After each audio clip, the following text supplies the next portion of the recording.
apa yang ketiga itu adab apa? Gus Jika apa itu? Bagus ngaji sama dagang. Bagus ngaji sama dagang. Bagus itu Akhlaknya baik. akhlak harus bagus. Ngaji ya. Jadi antum kalau lihat masjid Menara Kudus itu sekitarnya kan pasar itu. Jadi sambil dagang sambil. Jadi Sunan Kudus itu masya Allah melihat bahwa masyarakat setempat ini kayak gini modelnya, maka model dakwahnya sendiri-sendiri. Sunan Kalijogo punya dakwah perwayangan, ya, nyiptakan tokoh-tokoh wayang itu semuanya ada filosofinya gitu. Semar, Gareng, Petruk, Bagong itu bahasa Arab, ya. Samiril khaira fatrukul bagho, ya. Lanjutkan kebaikan, tinggalkan yang melampaui batas. Samir jadi Semar, al-khair jadi Gareng, ya. Fatruk jadi Petruk, al-bagho jadi Bagong. Nah, ini tidak main-main, ini ada filosofinya, ya. Ada filosofinya semua. Sekatenan itu syahadatain, ya. Diadakan sepanjang Rabiul Awal agar orang bisa mempelajari sirah nabinya. Agar orang mau kumpul diadakan pasar dan sekaten. Sampai sekarang kalau waktu sholat ada gamelan di Masjid Agung bahas tentang sirah nabi.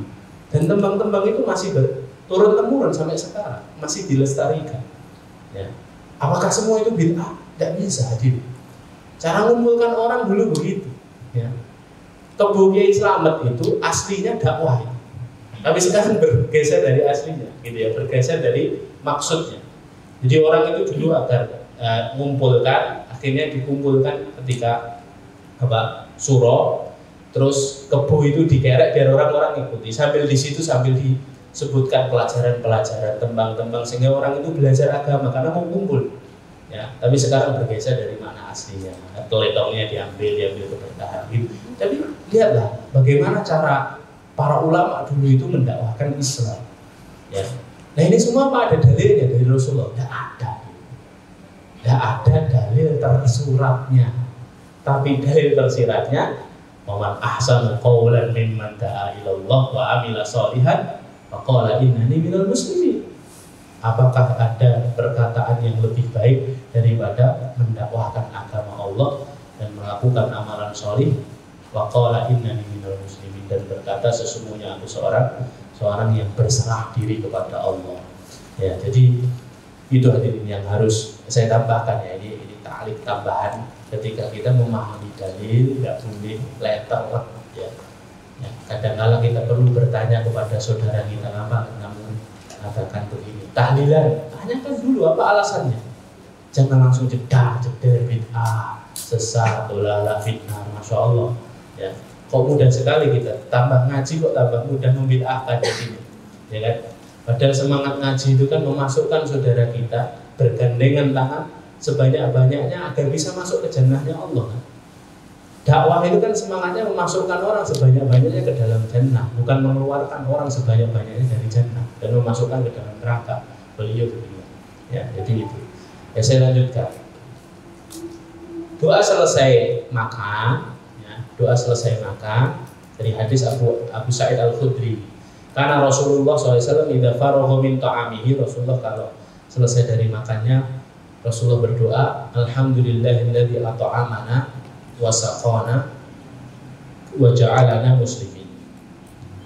Segala puji bagi Allah yang telah memberi kami makan, memberi kami minum, wa ja'alana, dan menjadikan kami orang-orang yang muslim, orang-orang yang berserah diri kepadanya. Kadang-kala juga Rasulullah SAW berdoa dengan doa yang lain dari hadis Abu Umamah, alhamdulillahi hamdan katsiran thayyiban mubarakan fih ghairu muwadda' wala mustaghnan anhu rabbana.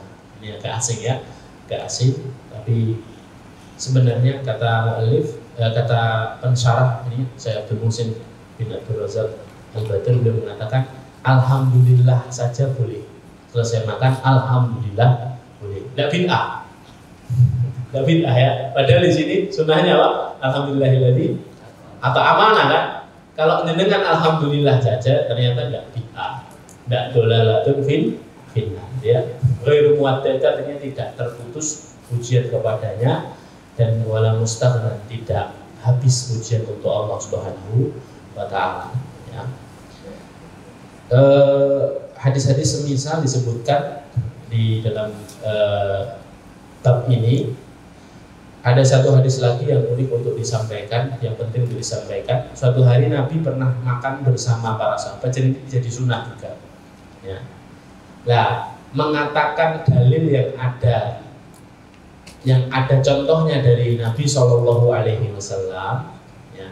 Terus kita mengatakan Rasul kita makan seperti ini, maka kita makan juga seperti Rasulullah, itu boleh karena mengikuti Nabi Shallallahu Alaihi Wasallam. Tapi ketika kita melihat ada seseorang yang melakukan satu amalan kok tidak ada contohnya dari Rasulullah, maka tidak boleh langsung kita kaitkan sebagai itu bid'ah. Bid'ah itu istilah yang digunakan oleh para ulama khusus dalam perkara ibadah, ya. Di luar ibadah tidak ada istilah bid'ah, ya. Karena sekarang terus akhirnya gara-gara istilah sunnah itu semua jadi bid'ah, gitu, ya. Pangkas rambut sunnah, gitu ya. Jenenge pangkas rambut sunnah. Berarti sih nggak potong ekono bid'ah, kan? Berarti gitu. Terus apalagi pengobatan sunnah. Ya, tidak ada pengobatan bid'ah. Karena kalau pengobatan bid'ah berarti yang sunnah itu hanya bekam, hanya minum madu, apa itu sauda. Ya, dokter bid'ah semua. Itu belakang ada dokter satu bid'ah berarti. Ya, belajar dokter bid'ah. Konsekuensinya begitu kalau pakai kaidah ini, gitu. Jadi tidak benar, ya, seperti itu, ya, tidak benar, ya. Saya dulu kan pernah sempat rame, ya, apa itu pembatas sutroh, gitu, ya.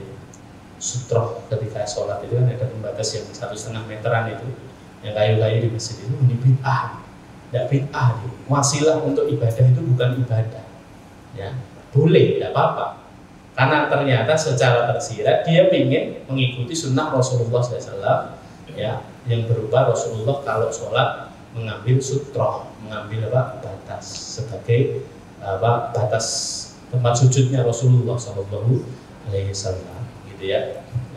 Jadi itu yang perlu dipahami. Ada satu lagi hadis yang perlu disampaikan di bab ini, karena Nabi SAW ya'kulu ta'ama fi sittatin min ashabi. Nabi SAW makan bersama 6 sahabatnya. Nah, kalau kita mau makan bareng-bareng boleh, karena Rasulullah SAW makan. Kalau kita niatkan ikuti Rasulullah berarti dapat pahala sunnah, gitu, ya. Faja'a A'rabi, datanglah seorang Arab Badui, fa'akalahu biluqmataini, ngambil langsung 2 bagian, ya. Kira-kira kalau Nabi ngambilnya 1, dia langsung ambil 2 terus makan. Terus Rasulullah berkomentar, lau sama lakafakum, kalau seandainya dia mengucapkan basmalah, maka satu bagian saja sudah mengenyangkan dia. Tapi gara-gara tidak bismillah itu setan ikut nimbrung, kan, maka walaupun 2 dibagi sama setan, gitu, ya, walaupun 2 dibagi sama setan, gitu, ya. Nah, ini bab soal doa Nabi sebelum dan setelah makan. Selanjutnya 29, bab tentang gelas atau cangkirnya Nabi SAW, tempat minumnya Nabi SAW. Tempat minum di dalam bahasa hadis itu qadahun, qaf dal ha, jamaknya aqdahun, wa huwa ma yushrabu fihi, tempat digunakan untuk minum, ya. Hadisnya datang dari sahabat Anas. Sahabat Anas berkata, akhraja ilaina Anas bin Malik, dari seorang tabi'in bernama Thabit. Anas keluar menemui kami, qadaha khosyabin ghalidun mudabbaban bihadidin, sambil membawa satu tempat minum dari khosyab, dari kayu yang tebal yang dilingkari oleh besi. Terus Anas berkata, ya Thabit, hada qadahu Rasulullah. Thabit, ini adalah cangkirnya Rasulullah SAW. Jadi Rasulullah itu biasa minum dari cangkir, dari kayu tebal yang dilingkari dari besi, gitu, ya. Laqad saqaitu Rasulullah sallallahu alaihi wasallam bihadzal qadah, kata Anas, aku pernah memberi minum Rasulullah sallallahu alaihi wasallam, menyiapkan minum Rasulullah dengan cangkir ini, ya, semua jenis minuman. Terus Anas menyebutkan satu-satu bentuk minumannya, al-ma'a, Aku pernah menyediakan air putih kepada Rasulullah. Wan nabidha, aku juga pernah menyediakan nabiz, ya, kalau kita bahasanya napes gitu ya, napes. Terus aku juga pernah menyediakan al-asal. Al-asal itu apa? Madu, ya. Wal laban, ya, wal laban susu, ya. Al-asal wal laban susu dengan cangkir ini, ya. Air kita tahu kalau nabiz itu air yang direndam, kurma yang direndam semalaman atau anggur yang direndam semalaman terus paginya diminum, ya. Tujuannya apa? Tujuannya agar airnya itu berubah rasanya menjadi manis dan airnya lebih dari dulu orang itu mengambil sari-sari buah itu dengan cara merendamnya satu malam seperti itu. Ini juga diartikan oleh para ulama. Rasulullah itu suka minuman manis, ya, nanti dibahas di minuman Rasulullah SAW, ya, yang berasal dari buah-buahan. Jadi Rasulullah itu suka jus, ya. Jadi kalau dengan minum jus terus niatnya mengikuti sunnah Nabi SAW, itu pahala, ittiba sunnah, gitu ya. Mau mana? Saya mau ittiba sunnah dulu, beli jus gitu ya. Tidak apa-apa, ya, karena Rasulullah juga ternyata Nabi ini, ya. Dan nabi ini masih dilakukan sampai sekarang, ya, sampai sekarang dilakukan oleh orang-orang dan ternyata khasiatnya juga besar, ya, menambah energi. Orang kalau malam, kalau saya biasanya kalau puasa di satu hari itu sahurnya minum nabi itu bisa menambah energi. Kalau saya merasakan begitu. Kalau hari ada yang sahurnya enggak minum nabi itu kayaknya lemes, siang itu agak lemes. Tapi kalau minum nabi itu beda. Dicoba. Ini bisa jadi itu juga bagian dari khasiat sunnahnya Nabi Shallallahu Alaihi Wasallam. Khasiatnya di situ. Baik, itu cangkirnya Nabi atau tempat minumnya Nabi. Kemudian bab 30-nya bahas tentang fakihah, buah-buahan favorit Nabi, buah kesukaan Nabi Shallallahu Alaihi Wasallam. Ya. Buah kesukaannya Nabi itu ya apa? Kira-kira apa? Buah kesukaannya Nabi yang paling banyak apa dia? Kurma, iya, kurma. Nanti di sini banyak sekali redaksi kurma. Hanya saja Nabi SAW ketika makan kurma, terutama kurma muda, itu biasanya mencampur dengan buah-buahan yang lain. Karena kurma muda itu kan panas ya, sehingga dicampur dengan buah yang lebih dingin. Ya, misalnya dari sahabat Sa'ad. Dan dari Abdillah di sini Allahu a'lam Abdillah siapa? Berkata karena Nabi SAW ya'kulul kitha'a birrutab. Nabi SAW makan timun dengan kurma, ya. Kurmanya rutab, kurma yang masih muda, gitu ya. Dalam hadis lain karena ya'kulul bittiha birrutab. Nabi juga pernah makan, kata Ibunda Aisyah, bittih itu melon, ya. Melon dengan kurma muda, jadi dicampur, jadi makan kurma sama makan melon. Dalam hadis yang lain dari sahabat Anas kendi, ra'aitu Rasulullah yajma'u bainal khirbis warrutab. Nabi SAW ditanya kalau bitih itu melon hijau, kalau khirbis itu melon kuning, ya, melon yang dagingnya kuning itu ya, itu mencampurnya. Nah, Rasulullah SAW, ya. Tentang buah-buahan, para sahabat juga mengatakan dari Abu Hurairah, kana nas idza ra'au awwala thamar ja'u bihi ila Rasulillah. Orang-orang Madinah itu kalau kebunnya sudah mulai berbuah, mereka membawa hasil kebun pertamanya kepada Rasulullah SAW lalu minta doa. Lalu Rasulullah biasa mendoakan dengan doa ini, Allahumma barik lana fi thimarina, ya Allah berkahi buah-buahan kami. Wa barik lana fi madinatina, ya Allah berkahi Madinah kami ini. Wa barik lana fi sa'ina, ya Allah berkahi sok itu satuan berat, ya. Satu sok itu 4 mud, ya. Satu sok itu 4 mud. Satu mud itu segini. Satu mud itu segini, ya. Berarti kalau satu sok itu 4 begini itu satu sok. Rasulullah ketika meninggal dunia, beliau dalam keadaan menggadaikan pakaian perangnya kepada seorang Yahudi karena demi menukarnya dengan 9 sok gandum.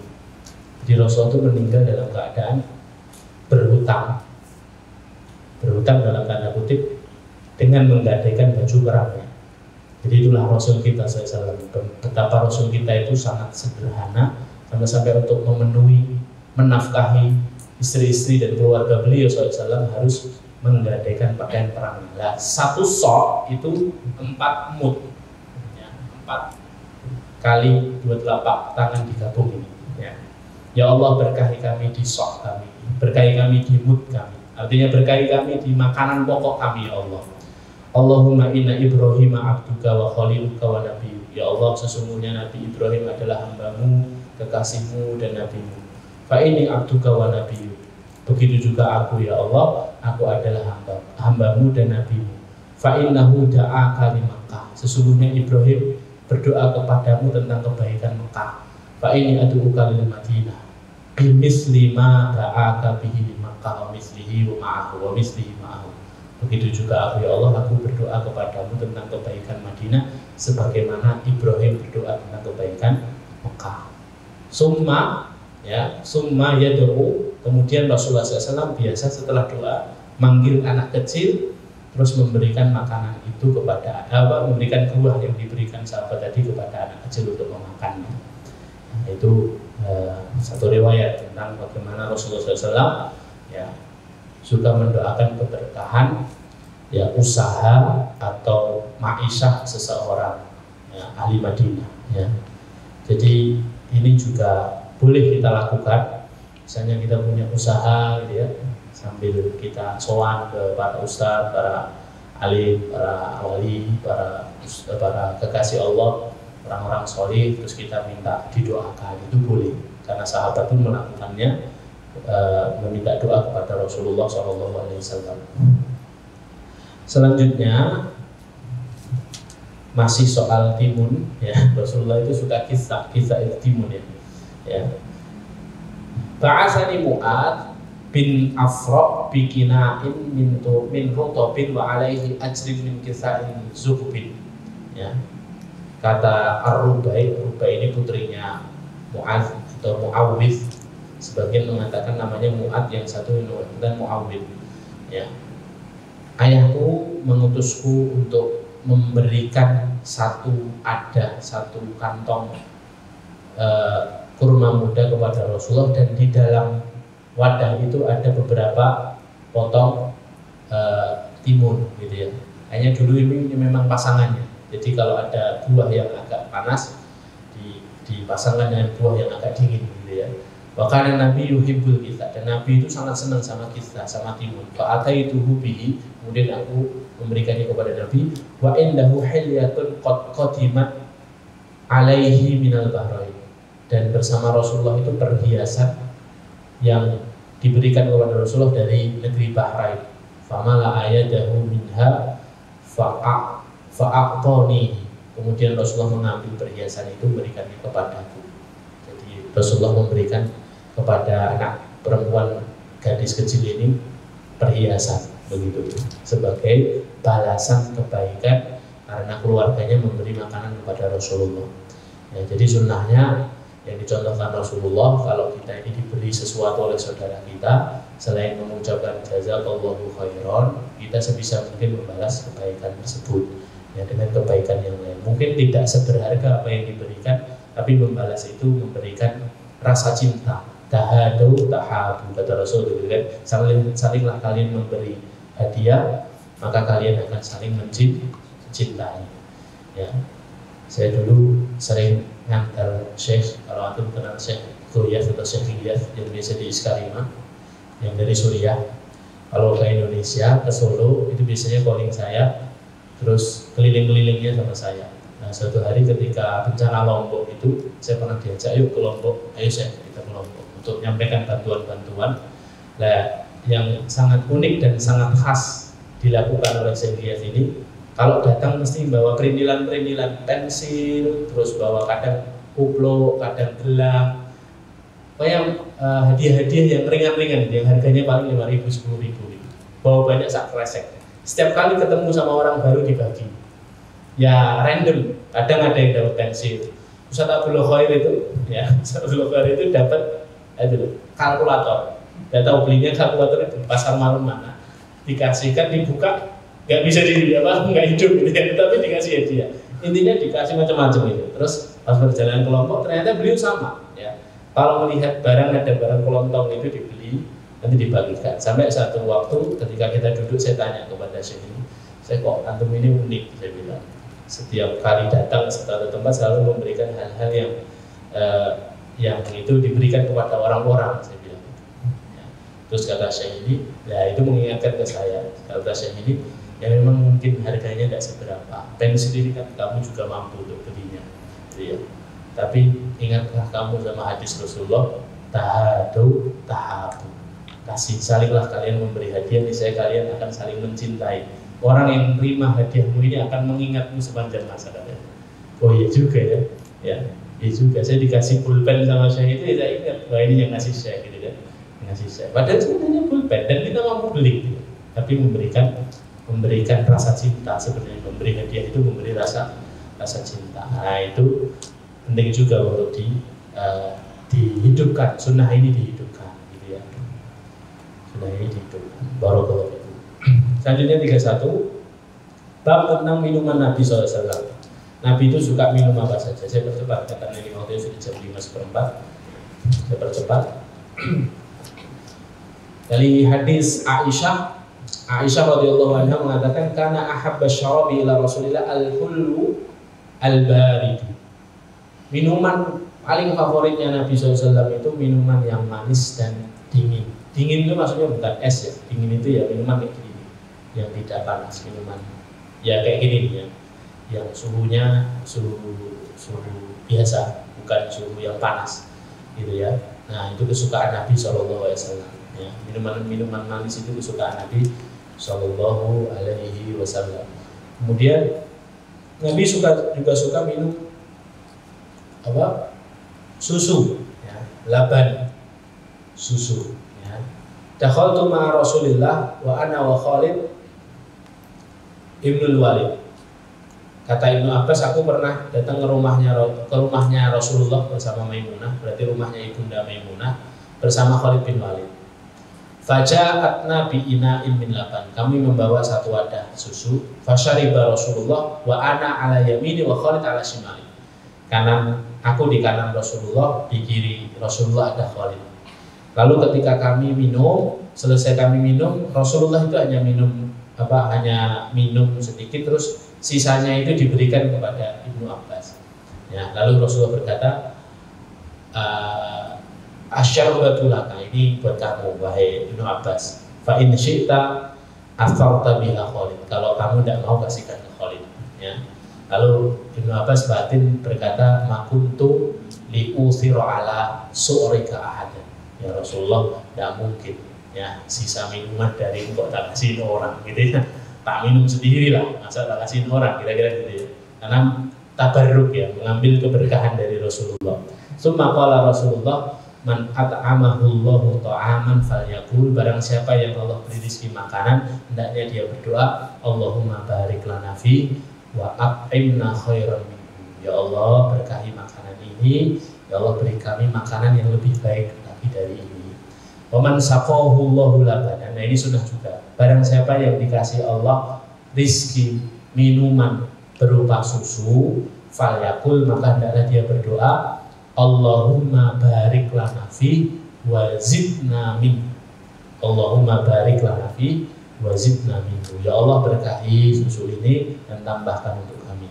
Kemudian Rasulullah komentar, laisa syai'un yujzi'u makana ta'ami wa syarabi ghairu lahu. Tidak ada minuman yang bisa menggantikan posisi makanan dan minuman sekaligus melainkan susu. Jadi susu itu selain menghilangkan dahaga, dia juga mengenyangkan. Makanya Rasulullah suka susu, gitu ya. Nah ini minuman kesukaan Nabi SAW. Susu, apalagi susu, terus apa tadi? Nabis. Sari kurma nabis, gitu ya. Sama air yang apa? Asal. Asal ya, asal juga. Terus apa lagi tadi ya? Asal, mak, barit, hulu ya, air yang dingin dan manis juga. Gitu ya. Terus selanjutnya 32, dua bab lagi ya. Kita cepatkan ini bab pendek-pendek.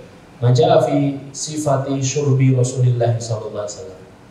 Ya, bab tentang bagaimana cara Rasulullah minum.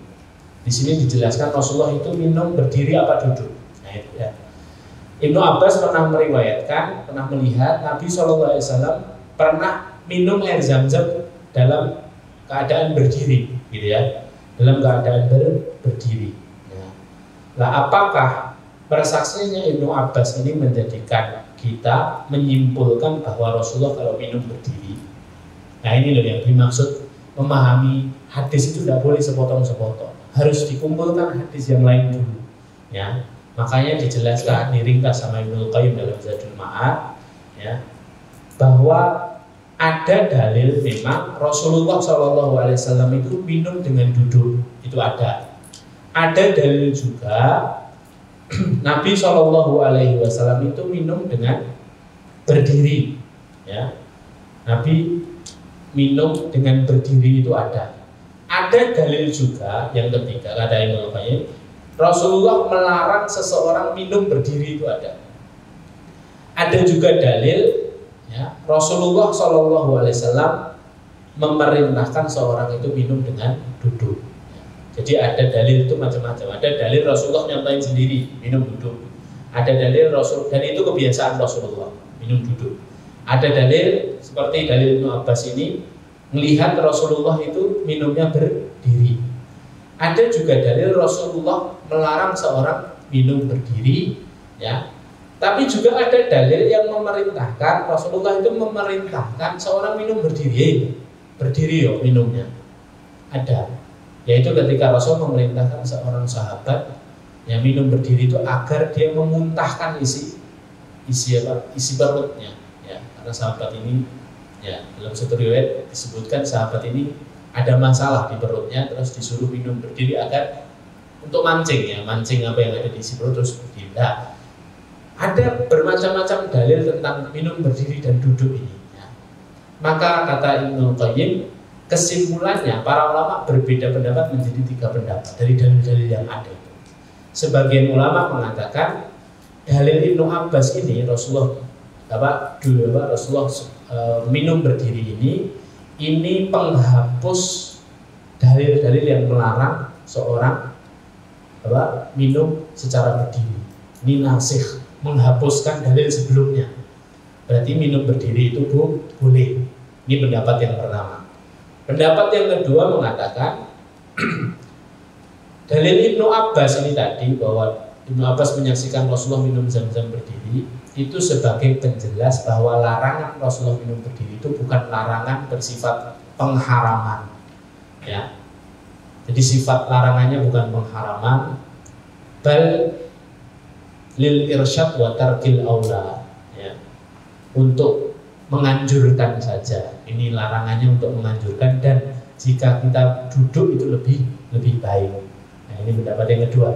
Pendapat yang ketiga, para ulama di pendapat yang ketiga ini mengatakan, ya, antara dalil-dalil yang minum duduk dengan minum berdiri itu tidak saling bertentangan, ya, karena hukum asalnya minum itu dicontohkan Rasulullah duduk. Tapi dalam beberapa kesempatan Rasulullah itu memang minumnya berdiri. Kenapa? Karena kondisi yang menghajatkan beliau harus berdiri. Karena kalau duduk memang sulit ketika minum Zam-Zam dalam kondisi duduk. Makanya Rasulullah berdiri. Jadi tidak bertentangan, ya. Kebiasaan Rasulullah itu minumnya duduk, tapi dalam kondisi-kondisi tertentu Rasulullah memang karena kondisi yang mendesak sehingga Rasulullah SAW minumnya berdiri.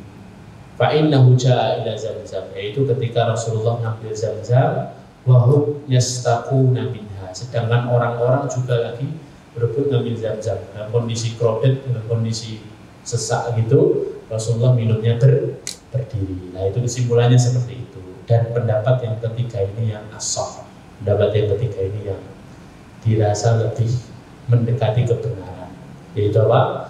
Tidak bertentangan dalil berdiri dan duduk. Hanya saja Rasulullah itu biasa duduk ketika minum, tapi Rasulullah beberapa kali memang didapati berdiri karena kondisi menghajatkan demikian.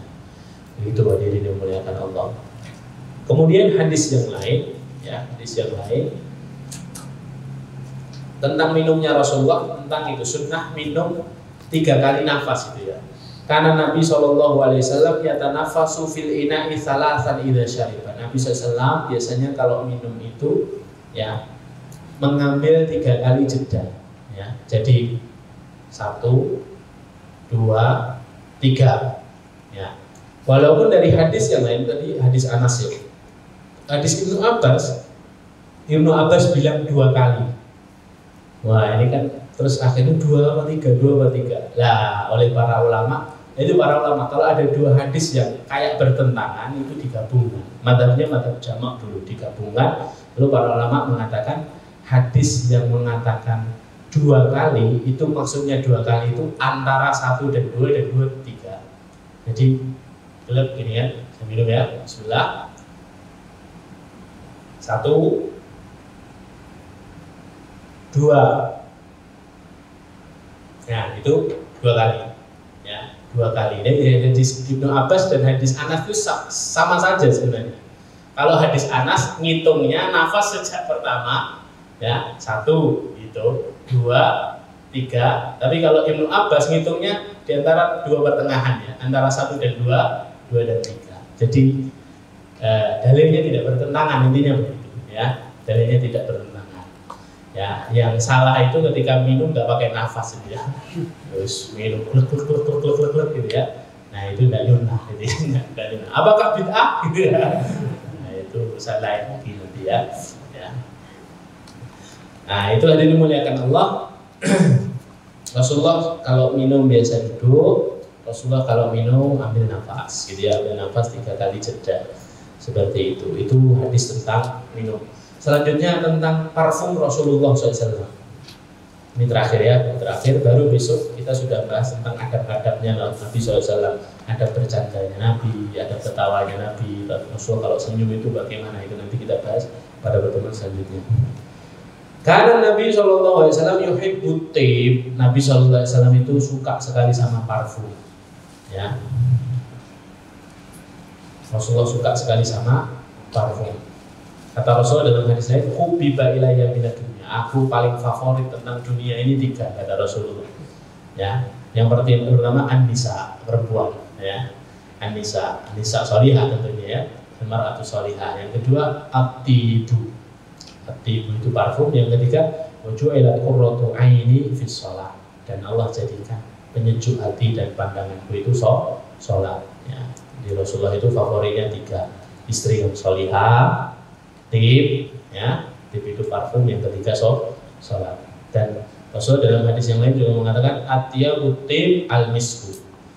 Parfum yang paling enak baunya itu adalah misk, ya. Misk. Misk itu apa? Tahu enggak? Ada yang ahli perparfuman dari sini. Ya. Oh, misk itu kalau kita pas puasa Ustaz, ya. Pas puasa terus ngabapi temen, itu misk gitu. Bukan, misk itu salah satu jenis apa? Jenis rasa dalam bau parfum gitu ya. Karena li Rasulillah sukkatun yataqayyabu minha. Nabi SAW punya wadah khusus parfum yang selalu dibawa Rasulullah, dan Rasulullah biasa mengoleskan cairan parfumnya itu di bajunya Rasulullah SAW. Jadi ada tempat sendiri namanya sukkatun. Ya. Dalam hadis yang lain disebutkan juga Rasulullah pernah bersabda dari sahabat Ibnu Umar, salasun la turab. 3 hal yang tidak boleh ditolak kalau dikasih. Yang pertama adalah wasaid, bantal, gitu ya. Bantal untuk bersandar. Ya. Jadi Rasulullah dulu karena bantal dulu di zaman Rasulullah itu agak sulit, karena dalamnya nggak kapas kayak gini. Dalamnya itu apa? Serbuk-serbuk kayu. Jadi bikinnya itu ya agak ribet. Nah, kalau dikasih jangan ditolak. Ya, karena bantal itu juga untuk mengistirahatkan badan. Yang kedua ad-duhnu ini di sini maksudnya minyak parfum maksudnya. Yang ketiga adalah al-laban. Al-laban itu apa? Susu. Ya. Terus ada lagi tentang parfum, masih tentang parfum, ya.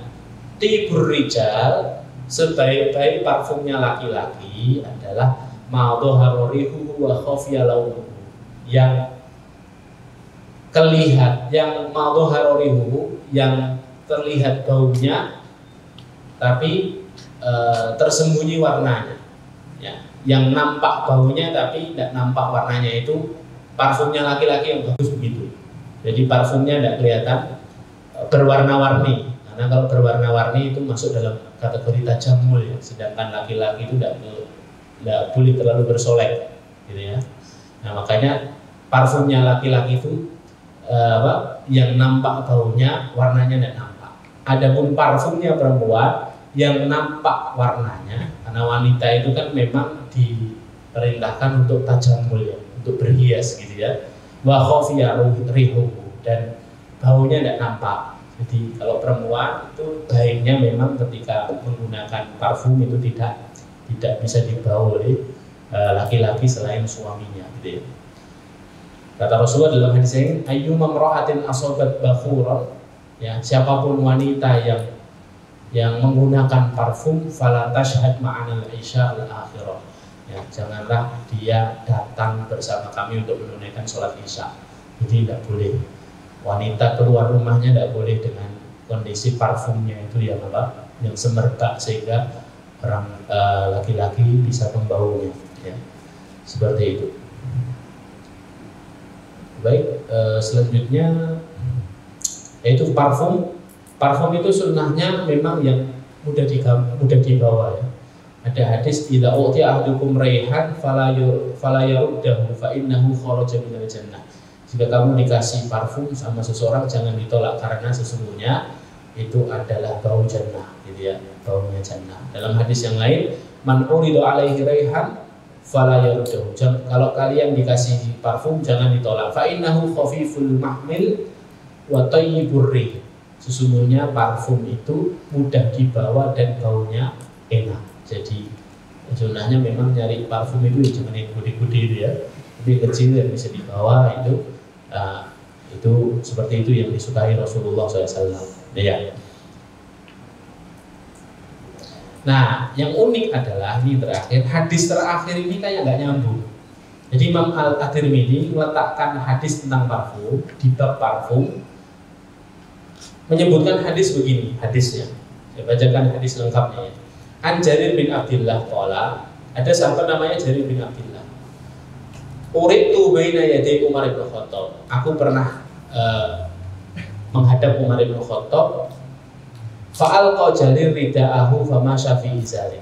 Lalu Jarir ini hanya menggunakan sarungnya saja tanpa menggunakan selendang. Jadi pakaian terus pakai sarung loh. Terus kata Umar, faqala lahu khudh rida'aka, ambil selendang kan. Kemarin kita bahas ya, pasangannya sarung izar itu kan rida gitu ya. Sorban sama sarung. Ya, lah ini sorbannya ditinggalkan sama Jarir. Terus khudh rida'aka, ambil selendangmu, ambil sorbanmu wahai Jarir. Faqala Umar lil qaum, lalu Umar berkata, setelah aku mengambil selendang pakai sarung, Umar berkata, ma ra'aitu rajulan ahsana illa ma balaghana min surati Yusuf. Aku tidak pernah melihat seorang yang lebih tampan daripada Jarir ini kecuali adalah Nabi Yusuf. Maksudnya apa? Jarir ini ganteng banget gitu ya. Nah, ini kan dalil ini kayak nggak nyambung kan?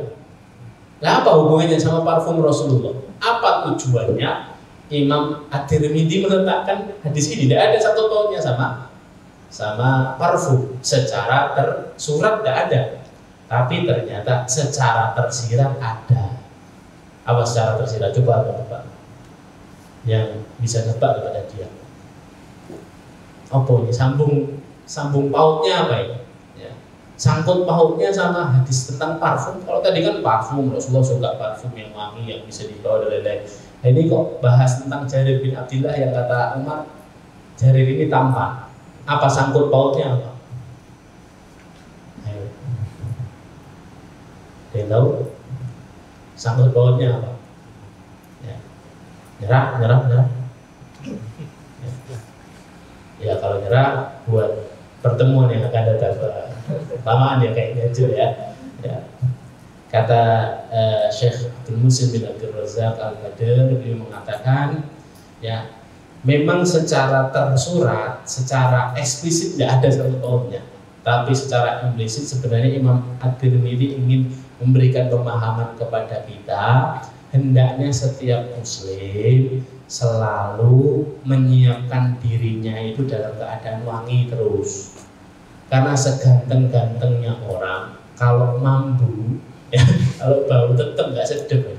Secantik-cantiknya perempuan, kalau dideketin bau, ya, deketin menyengat baunya, tetap akan luntur kecantikannya, gitu. Ya, jadi diletakkan oleh Imam At-Tirmidzi itu menunjukkan bahwa apa? Ya, seorang itu bertambah kegantengannya kalau sudah ganteng, tambah ganteng kalau dia ini selalu menjaga dirinya dengan dari kotoran, dia selalu tampil bersih dan tampil wangi, sebagaimana Rasulullah SAW. Ya, begitu juga seorang itu kalau merasa dirinya nggak terlalu ganteng atau nggak terlalu cantik, gitu ya. Ya, selama dia selalu menjaga kebersihan, dia selalu menjaga dirinya, ya, selalu berparfum ini kalau dalam konteks bab ini, maka dia akan terlihat lebih cantik dan lebih menawan, lebih disukai orang-orang di sekitarnya. Nah, jadi ditafsirkan oleh pensyarah demikian. Kenapa Imam At-Tirmidzi memasukkan hadis ini yang nggak ada sangkut pautnya sama sekali dengan parfum. Intinya apa? Sak ganteng-gantengnya kita harus jaga kebersihan, harus jaga apa?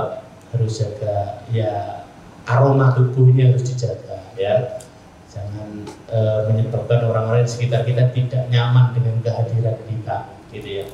Ya, jadi itu yang dimaksud oleh beliau. Dan di akhir ada perkataan dari Ibnu Qayyim, wa fit tibi minal khasiyah. Di dalam parfum ada khasiatnya.